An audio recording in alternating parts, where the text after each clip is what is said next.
అరణ్యంలో చెట్లన్నీ నిశ్శబ్దంగా నిల్చున్నాయి.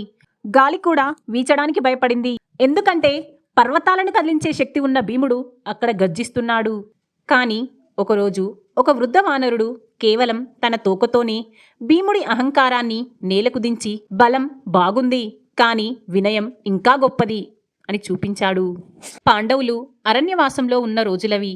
అడవిలో తిరుగుతున్న భీముడు తన శక్తిని చూపించడానికి ఇదే సరైన సమయం అన్నట్లు గర్జిస్తూ ముందుకు సాగాడు.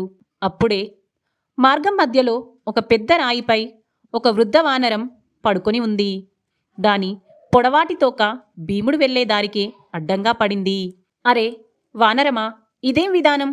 దారిలో పడుకున్నావా? నాకు దారి ఇవ్వు, నేను భీముణ్ణి అని గర్వంగా అన్నాడు. వానరం కళ్ళు తెరిచి నెమ్మదిగా అన్నది, బాబూ, వృద్ధాప్యం వచ్చేసింది, లేవలేను. నువ్వే నా తోకను పక్కకు జరిపి వెళ్ళిపో. ఆ మాట భీముని అహంకారానికి నిప్పు పెట్టినట్లయింది. నా శక్తి ఏమిటో చూపిస్తా అంటూ భీముడు ఆ తోకను నెట్టాడు. మళ్ళీ నెట్టాడు. ఇంకా బలంగా నెట్టాడు. కాని ఆశ్చర్యం, తోక ఒక్క అంగుళం కూడా కదల్లేదు.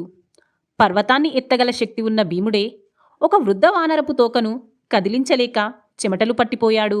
సాధారణ వానరం కాదని గ్రహించిన భీముడు వెంటనే చేతులు జోడించి అన్నాడు, మహాత్మా, మీ నిజరూపం చూపండి.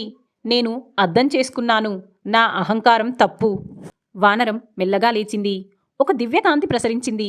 ఆ కాంతిలోంచి బయటకు వచ్చిందే పవనపుత్రుడు, మహాబలశాలి హనుమంతుడు.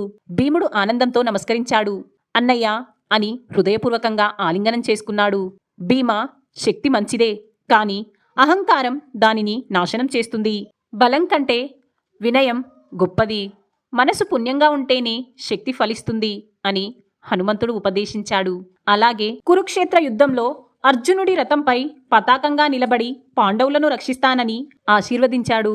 ఈ చిన్న సంఘటన మనకు చెప్పేది ఒక్కటే, శక్తి ఉన్నవాడు అంటే గొప్ప కాదు, వినయం ఉన్నవాడే నిజంగా గొప్పవాడు.